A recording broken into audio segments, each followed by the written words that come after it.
Welcome to Workwise Canada. And आज का जो हमारा टॉपिक है that is related to personal finance and specially कि आप कैसे इन्वेस्टिंग स्टार्ट कर सकते हैं थ्रू ETFs। अगर आप फाइनेंस बैकग्राउंड से नहीं हैं, अगर आप इन्वेस्टमेंट में बिल्कुल नए हैं and if you want to start your investment journey then this video is for you. So without wasting any time let's dive into it. अब वीडियो शुरू होने से पहले एक चीज़ मैं क्लियर करना चाहता हूँ, वो ये है कि it's not going to be one single video, it's going to be a series which I am planning to build on ETFs कि ETFs के थ्रू आप इन्वेस्टिंग कैसे कर सकते हैं। Now why a series? क्योंकि इसको एक वीडियो में समझाना प्रैक्टिकली इम्पॉसिबल है। अगर हम डिटेल में जाना चाहते हैं कि ETF क्या होते हैं, कैसे आप उनमें इन्वेस्ट कर सकते हैं, क्या कॉमन पिटफॉल्स एंड मिस्टेक्स हैं जो अवॉइड करने चाहिए, तो ये सब डिस्कस करने के लिए one video will not be enough. So I'm planning to break this down into 5 or 6 videos, and in today's video we'll start with understanding कि ETF क्या होता है actually. Now why this is important? क्योंकि I have seen a lot of immigrants like myself struggling with personal finance. हम यहाँ पर आते हैं इस सोच से कि हम यहाँ पर आएंगे, पैसा कमाएंगे, उस पैसे को बचा के कहीं पे इन्वेस्ट करेंगे। But a lot of people who are not from financial background, उनके लिए ये समझ पाना कि पैसे को इन्वेस्ट कैसे करना है ये थोड़ा मुश्किल हो सकता है। ऑफ कोर्स मेरे लिए भी ये सेम चीज़ थी। And when I was trying to understand कि यार ये जो कमाया हुआ पैसा है ये मैं इन्वेस्ट कहाँ करूँ, मेरे लिए भी it was difficult to find the right answer. क्योंकि एक इंडिविजुअल स्टॉक को परखना और उसमें इन्वेस्ट करना, ना इतनी कैपेबिलिटी है मुझ में, ना इतनी अंडरस्टैंडिंग है। क्योंकि स्टॉक पिकिंग के साथ कुछ रिस्क्स भी इन्वॉल्व होते हैं, इसको हम आगे डिस्कस करेंगे। एंड कैसे हम उसको कम कर सकते हैं अपने रिटर्न्स की एक्सपेक्टेशंस को थोड़ा सा कम रख के। This video series on ETFs is going to be a little bit personal for me, क्योंकि I have gone through the same process and मैं उन्हीं रिसोर्सेज को कंपाइल करके आपके सामने प्रेजेंट कर रहा हूँ जो मेरे पास उस टाइम पे अवेलेबल नहीं थे।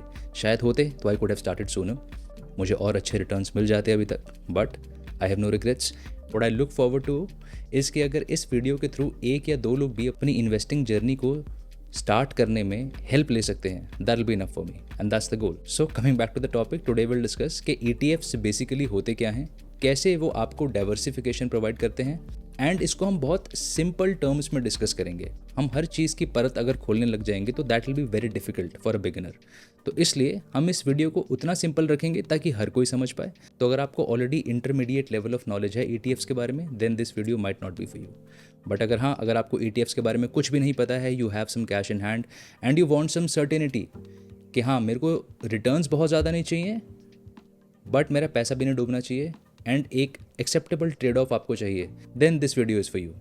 So let's continue now and we'll start off with what are ETF. Before beginning, I want to put in a disclaimer here कि मैं कोई financial advisor नहीं हूँ। I'm just a random guy on the internet who has done his research, has invested his own money and found some good returns.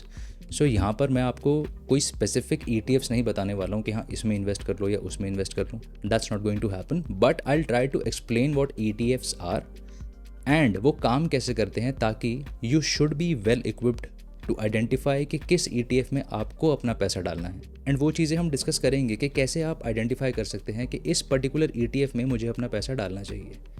क्योंकि अगर मेरे कहने पे आप डालोगे that would be a borrowed conviction, and इस बोरोड कन्विक्शन के concept में मैं बिल्कुल बिलीव नहीं करता। इसीलिए मैंने किसी के कहने पर आज तक किसी पर्टिकुलर स्टॉक में इन्वेस्ट नहीं किया है, because I want to do my own research if I am capable of, if not then I would rather keep my money somewhere safe. Now starting with what are ETFs या फिर ETFs क्या होते हैं, उससे पहले हमें समझना पड़ेगा कि स्टॉक या शेयर क्या होता है। एंड आई थिंक अगर आप इन्वेस्टिंग के बारे में सोच रहे हो तो स्टॉक या शेयर क्या होता है इतना बेसिकली आपको पता होगा कि अगर कोई कंपनी स्टॉक एक्सचेंज पर लिस्टेड है, उसके कुछ शेयर्स पब्लिकली अवेलेबल हैं, तो आप बेसिकली उस कंपनी का हिस्सेदार बन सकते हो, एक शेयर होल्डर बन सकते हो, चाहे आप उसका 1 शेयर खरीदो या फिर 1000 शेयर खरीदो। तो बेसिकली कंपनी के इंटरेस्ट में हिस्सा लेना स्टॉक बाइंग होता है।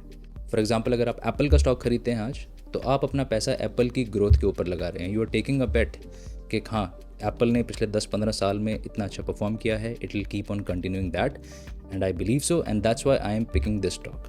तो इस बिलीफ के चलते, एंड नॉट जस्ट बिलीव, इसके लिए बहुत सारे फाइनेंशियल डेटा को आपको स्टडी करना पड़ता है, टेक्निकल ट्रेंड्स को आपको स्टडी करना पड़ता है, and then based upon that you pick a stock if you are appropriately doing that.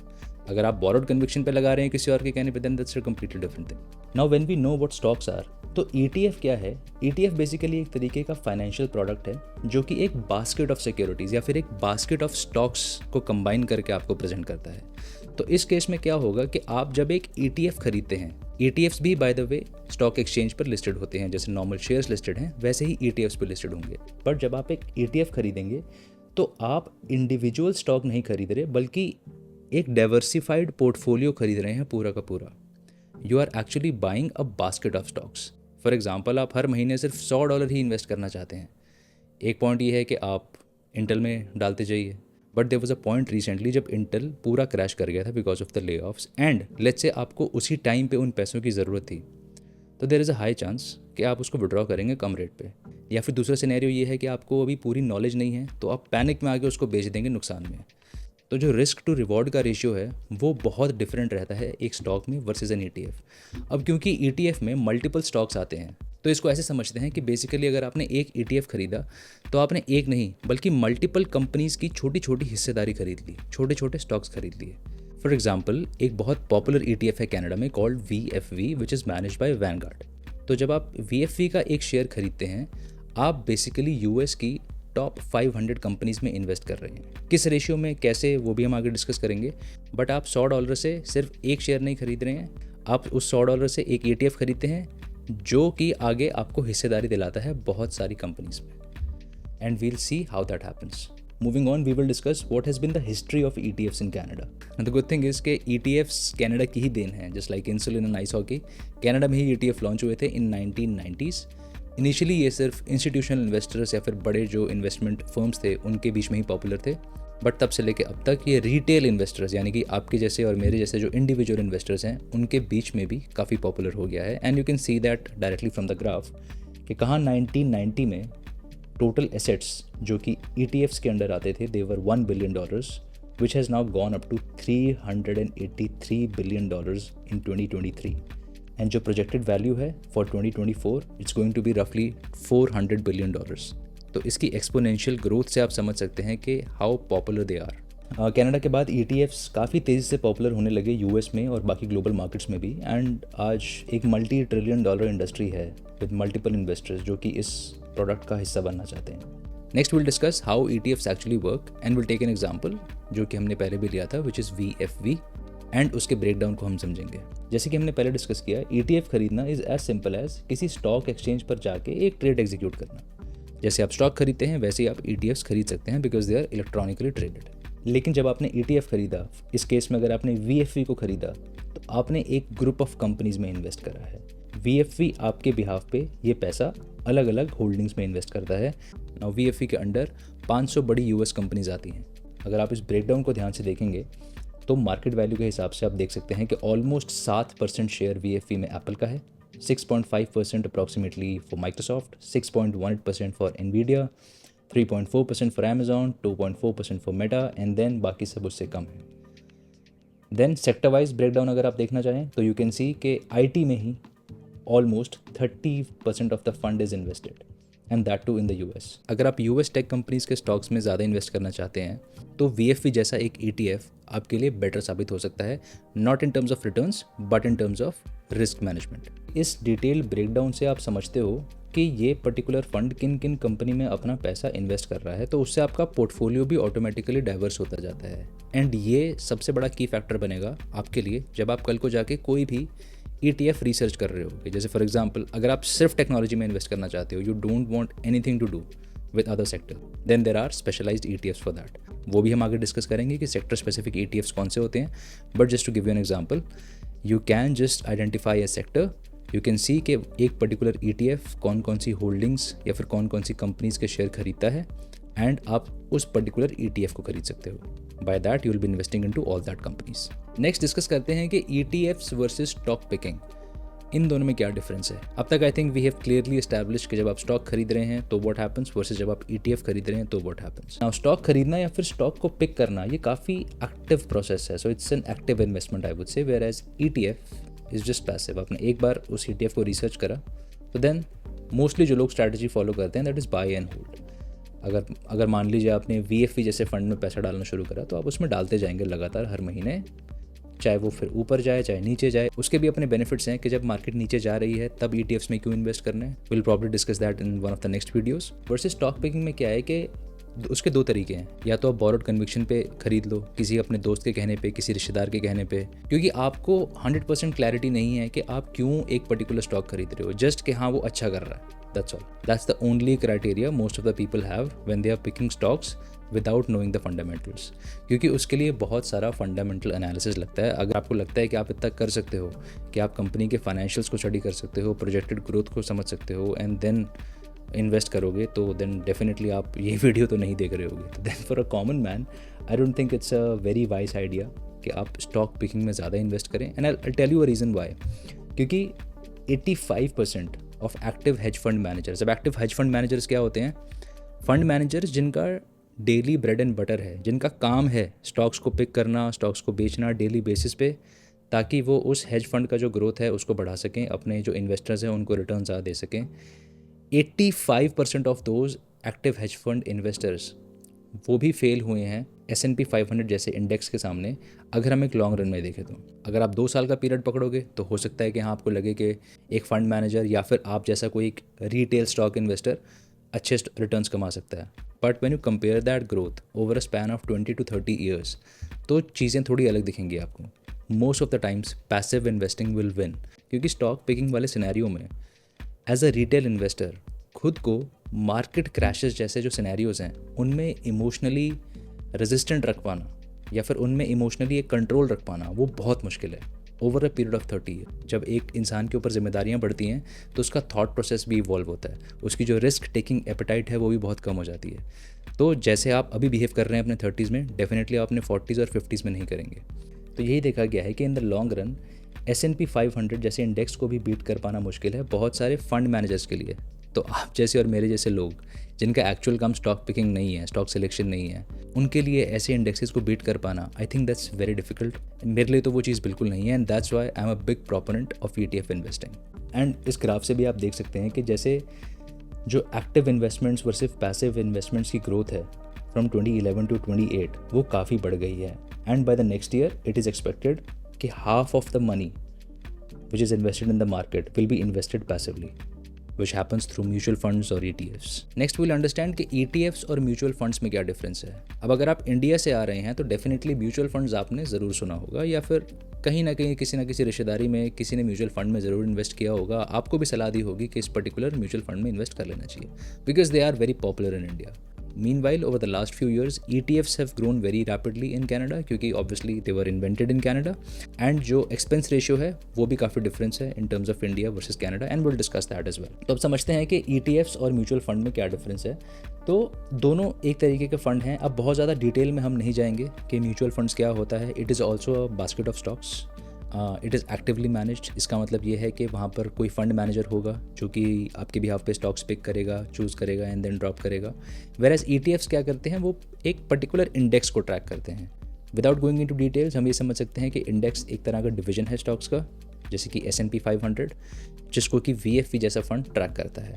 अब अगर S&P 500 इंडेक्स जो है उसने अपनी होल्डिंग्स को अगर चेंज करा, मान लो एप्पल कल को डूब जाती है, बिल्कुल परफॉर्म नहीं करती, तो आज S&P 500 का टॉप परफॉर्मिंग एसेट अगर एप्पल है तो हो सकता है वो कल को खिसक के 10वीं पोजीशन पे आ जाए या फिर हो सकता है 500 पोजीशन से बाहर भी हो जाए। It's all based upon market capitalization. तो इस केस में क्योंकि S&P 500 एक इंडेक्स मेंटेन कर रहा है, VFV जैसे फंड्स उन इंडेक्सेस को ट्रैक करते हैं एंड उसके बेसिस पे अपना डिसीजन लेते हैं। तो दैट इज़ वेरी पैसिव, क्योंकि ऐसे फंड्स के पास पैसिवली मैनेज करने का एक ऑप्शन है कि जैसे ही S&P 500 में कुछ चेंजेस आएंगे वैसे ही VFV अपनी होल्डिंग्स एंड उनके परसेंटेजेस को अपने आप अपडेट कर लेगा। Whereas mutual funds are pretty active in that regard. वहाँ पर काफ़ी फंड मैनेजर्स होंगे जो कि एक्टिवली इन चीज़ों को मॉनिटर करेंगे। They will not just rely on an index and आपको ट्रांसपेरेंसी नहीं होगी इन टर्म्स ऑफ के एग्जैक्टली कितनी होल्डिंग है एक पर्टिकुलर म्यूचुअल फंड में एक पर्टिकुलर स्टॉक की। Second thing which comes is mutual funds electronically traded नहीं है। वो आप स्टॉक एक्सचेंज से नहीं खरीदते हो, या तो वो आप ब्रोकर से खरीदते हो किसी,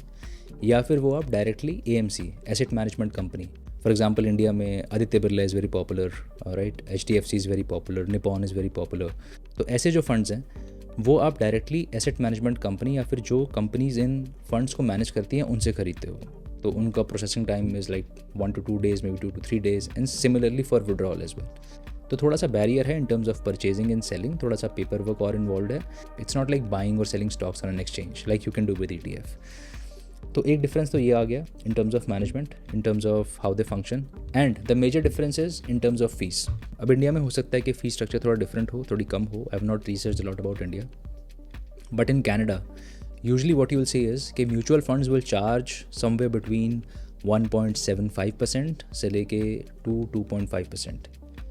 वेयर एज ETFs अगर आप अच्छे ETFs पिक करते हो मे बी 0.2%, मे बी 0.3%, बहुत ज़्यादा हो गया तो 0.4%, but you will not see a lot of ETFs over this ratio. अब इन नंबर्स से क्या फ़र्क पड़ता है ये भी समझते हैं। रीज़न बीइंग कि जब आपका कैपिटल छोटा है तब आपको 0.2 और 2% में ज़्यादा फ़र्क नहीं लगेगा। फॉर एग्जाम्पल अगर आप सिर्फ $100 ही इन्वेस्ट करते हो तो ETF में आप 20 सेंट दोगे वर्सेस म्यूचुअल फंड में आप $2 दोगे, दोनों ही बहुत छोटी अमाउंट है। बट जैसे ही आप ज़ीरोज़ बढ़ाते जाओगे ना अपनी कैपिटल के पीछे, मान लो वो 100 का 1 मिलियन कर दिया आपने या फिर 10 मिलियन कर दिया आपने, तब जो फीस लग रही होगी उसमें ज़मीन आसमान का फ़र्क होगा। क्योंकि अगर आप ध्यान से सोचें तो 0.2 और 2 के बीच में 10 का मल्टीपल है, तो बेसिकली आप 10 टाइम्स ऑफ फ़ी पे कर रहे हैं टू अ म्यूचुअल फंड, जो कि आगे जाके बहुत सब्सटैंशियल अमाउंट हो जाएगी। एंड वो आप इस ग्राफ से भी देख सकते हैं कि स्पेशली अगर आप लॉन्ग टर्म इन्वेस्ट कर रहे हैं, राइट, और इस केस में हमने माना है कि ETF की फ़ीस 0.2% है वर्सेस म्यूचुअल फंड की फ़ी 2% है।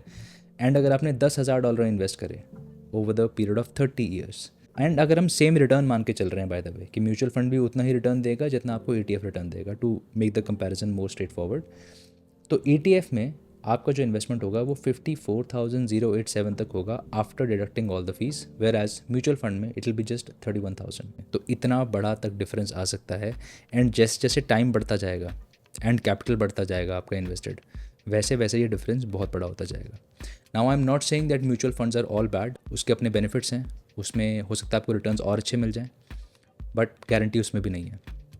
सो एक लो कॉस्ट व्हीकल में इन्वेस्ट करने से आपको एटलीस्ट ये बेनिफिट होगा कि आपके अगर रिटर्न्स थोड़े बहुत ऊपर नीचे भी रह जाते हैं, आपको एटलीस्ट उतना एक्सपेंस नहीं देना पड़ेगा as compared to a mutual fund. And will discuss other things as well regarding ETFs and mutual fund comparison in the upcoming videos. Moving on, let's understand कि सेक्टर स्पेसिफिक ETFs क्या होते हैं। अब let's say आपको किसी particular sector में ही invest करना है, आपको लगता है कि जो टेक्नोलॉजी है वो ग्रो करेगी आगे जाके, जो चिप मैन्युफैक्चरिंग कंपनीज़ हैं वो बहुत ग्रो करेंगी आगे जाके, डेटा सेंटर्स बहुत ग्रो करने वाले हैं आगे जाके, एंड आपको लगता है कि सोलर एनर्जी या सेमीकंडक्टर में काम करने वाले जो कंपनीज़ हैं वो बहुत ग्रो करेंगे आगे जाके। तो ऐसे कंपनीज़ में या फिर ऐसे पर्टिकुलर सेक्टर्स में अगर आप इन्वेस्ट करना चाहते हैं तो उसके ETFs भी आपको बड़ी ईजिली मिल जाएंगे। यहाँ पर देख सकते हैं कि energy, materials, industrials, health care and न जाने कितने ऐसे सेक्टर्स हैं जिसके अंदर आगे जाके कितने इंडस्ट्री ग्रुप्स हैं, देन इंडस्ट्रीज़ हैं, देन सब इंडस्ट्रीज़ हैं। तो ओवरऑल अगर आप किसी एक पर्टिकुलर सेक्टर में भी इन्वेस्ट करना चाहते हैं, जैसे फॉर एग्जांपल हमने स्टार्टिंग में डिस्कस करा, अगर आपको मेनली टेक स्टॉक्स पसंद हैं तो आप सिर्फ टेक स्पेसिफिक ETFs में भी इन्वेस्ट कर सकते हैं। तो इससे आप at least with in sector diversification control कर लेंगे कि अगर आप मान लीजिए एनर्जी पे बेट करते हैं और उसमें बहुत सारी सोलर एनर्जी को यूटिलाइज़ करने वाली कंपनीज़ हैं, अगर एक परफॉर्म अच्छा नहीं भी कर सकती, हो सकती है दूसरी कर जाए, तो अगेन आप अपने डाइवर्सिफिकेशन कर रहे हैं, but you are also staying in the sector that you wanted to. कि अगर आप एनर्जी में ही इन्वेस्ट करना चाहते हैं, स्पेशली सोलर एनर्जी में, आप उसमें करेंगे। अगर आप सिर्फ फाइनेंशियल में करना चाहते हैं, you just trust the banks in Canada, तो स्पेसिफिकली कनाडा में ऐसे बहुत सारे ETFs अवेलेबल हैं जो कि मेजॉरिटी फाइनेंशियल सेक्टर की ग्रोथ को ट्रैक करते हैं, तो आप उसमें भी इन्वेस्ट कर सकते हैं। Now moving towards the end, will discuss what are the benefits of ETFs। तो जैसे कि हमने समझा कि ETF आपको डाइवर्सिफाइड पोर्टफोलियो प्रोवाइड करते हैं, आपके डाइवर्सिफिकेशन में हेल्प करते हैं। तो इससे क्या है कि आपका रिस्क स्प्रेड हो जाता है, बट रिटर्न भी ऑब्वियसली थोड़ा सा स्प्रेड हो जाता है। अब ये आपको देखना है कि आप ये ट्रेड ऑफ करना चाहते हैं कि नहीं। क्या आप high returns and high risk वाली कैटेगरी में आते हैं तो maybe ETFs are not for you, या फिर अगर आप good returns but okay risk वाली कैटेगरी में आते हैं तो then ETFs are for you.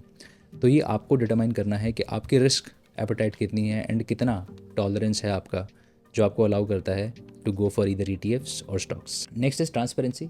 ETFs के जो एसेट्स हैं वो डेली बेसिस पे डिस्क्लोज होते हैं, एंड अगर मान लीजिए जैसे VFV में एप्पल की पोजीशन डाउन होकर फ्रॉम 1 to 2 आती है, 2 to 3 आती है, वो डेली बेसिस पे डिस्क्लोज होगा एंड आपको क्लैरिटी मिलती रहेगी। तो you will have more transparency in terms of कि आपका जो इन्वेस्टेड पैसा है एक फ़ंड में जो कि ETF है, वो आगे पैसे कहाँ इन्वेस्ट कर रहा है।